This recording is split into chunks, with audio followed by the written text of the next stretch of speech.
Kamu menjadi pertama ada abang. Halo teman-teman, kembali lagi sama aku di kali ini Amsa dalam learning journal mingguan kali ini.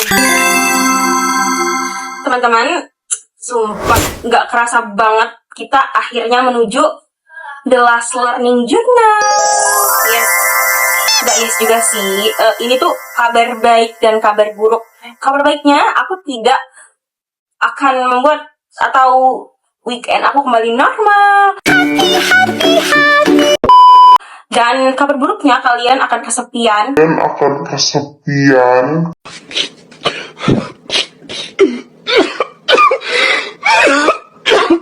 Karena tidak akan aku temani lagi pas weekend di sini. Karena nanti teman-teman aku akan KKN, PPL, dan belum skripsi. Doain aku ya. Nah, teman-teman, ada pun speaker yang minggu ini terakhir.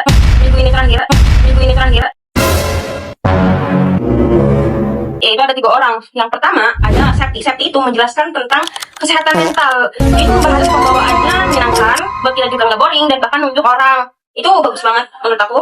Dan yang kedua ada Kenzi. Kenzi itu menyampaikan atau mempraktikkan amalan tadbis. Amalan tadbis itu yaitu praktek mengajar bahasa Arab, tapi dalam bahasa Arab ya gitu tuh, kayak hukum gitu. Kan biasanya kita tuh mengajar pakai bahasa Indonesia. Nah, amalan tadbis ini mengajar dalam bahasa Arab. Ketiga ada Naila. Naila itu membawakan tentang ceramah tentang sedekah. Oke. Lanjut dengan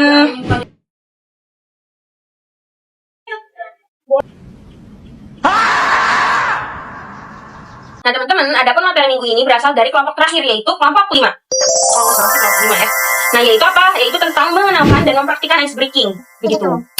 Jujur materi ini seru banget karena nggak cuma membahas tentang teori, tapi juga menjelaskan bagaimana cara kita membuat suasana kelas atau forum lebih menyenangkan atau hidup gitu ketika kita membawakan presentasi atau bahkan materi gitu. Nah di PPT tadi dijelaskan teman-teman kalau ice breaking berasal dari istilah yang berarti yaitu memecahkan kebekuan. Jadi ice breaking itu merupakan aktivitas atau kegiatan yang digunakan untuk mencairkan suasana yang kaku, tegang, dingin, atau membosankan gitu.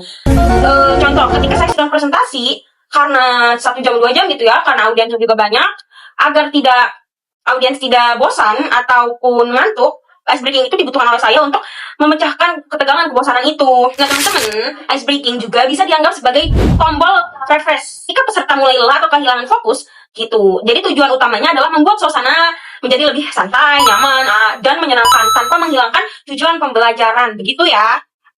Oke. Jadi menurut aku sih ya, penting banget nih kalau kita mau menampilkan sesuatu di depan banyak orang, penting untuk kita mempersiapkan ice breaking gitu. Karena kan kadang kalau materi terlalu panjang atau suasana terlalu serius, peserta atau audiens itu bisa gampang rasa bosan dan susah fokus. Nah, selain itu juga teman-teman, dijelaskan juga tentang tujuan dan manfaat ice breaking.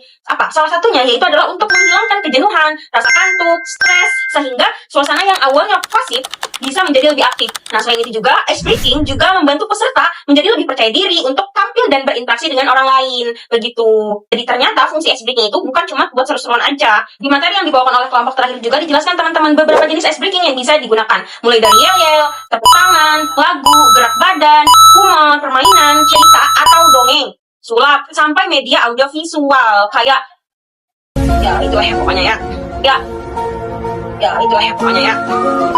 Nah, setiap jenis ice breaking tentunya punya tujuan yang berbeda.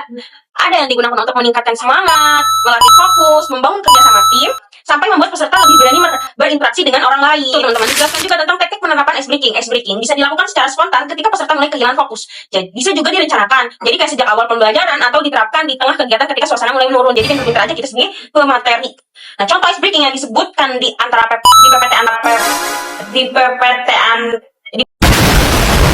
PPT antara lain kayak kata tentang saya, tepuk tangan, mengikuti gerakan pemimpin, kerjasama kelompok, dan ice breaking berbasis web seperti Kahoot atau Word Wall gitu. Materi dari aku sudah selesai. Ya Allah, peningnya. Semoga teman-teman paham ya. Dan aku pun jadi paham kalau ice breaking ternyata punya peran penting dalam public speaking maupun proses pembelajaran. Dengan ice breaking ini teman-teman, suasana tuh jadi lebih santai, peserta lebih fokus, dan kegiatan juga terasa lebih menyenangkan pastinya. Ya kenapa sih yang nggak Boarding kayak sejam 2 jam ngedengerin orang di depan, apalagi kalau barisan yang di belakang. Wah, aduh, aku juga pribadi ngantuk banget. Aduh, aku juga pribadi lagi ngantuk banget. Oke, mungkin segitu aja learning journal dari aku.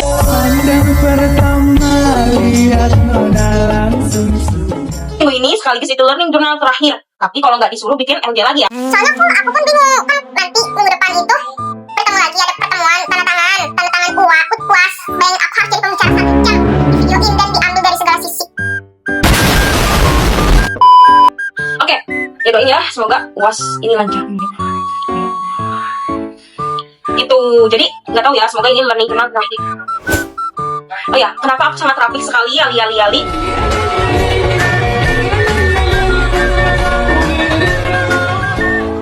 Karena aku habis kondangan gak sih, nganter kakak aku kondangan. Jadi, masih ada make upnya, sayang, mending kita buat video aja. Okay. Oke teman-teman, terima kasih buat teman-teman yang sudah menemani learning journal aku dari awal sampai akhir. Terima kasih juga kepada Bapak dosen public speaking yaitu Pak Adi Kusuma yang telah membimbing kami dan menemani kami dari awal sampai akhir pada mata kuliah public speaking ini. Dan teman-teman seperjuangan DKI kelas B, kita udah nggak ada pertemuan lagi, kita nggak akan bareng lagi, kita akan menjalani KKN, PPL pada masing-masing gitu ya. Dan semoga kita lulus sukses, amin. Terima kasih buat teman-teman yang sudah menemani perjalanan learning journal aku dari awal sampai akhir, dari learning journal perfilman sampai learning journal public speaking. Saya Rika Lunianta, pamit undur diri. Sampai jumpa di vlog-vlog aku, ya. Jadi kalian harus pantengin aja tuh. Itu aku, siapa tahu kan aku nge-vlog, ya kan? Vlog aku tuh sekali. Nanti aku bakal jadi seleb YouTubers. Ya kalau aku sih mau ya. Maksudnya kalau aku nyamut, oke, bye.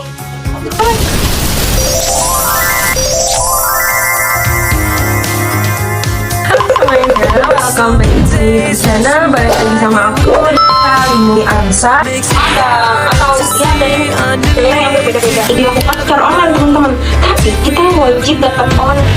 Ini yang uniknya siswa itu sama Gila bagus.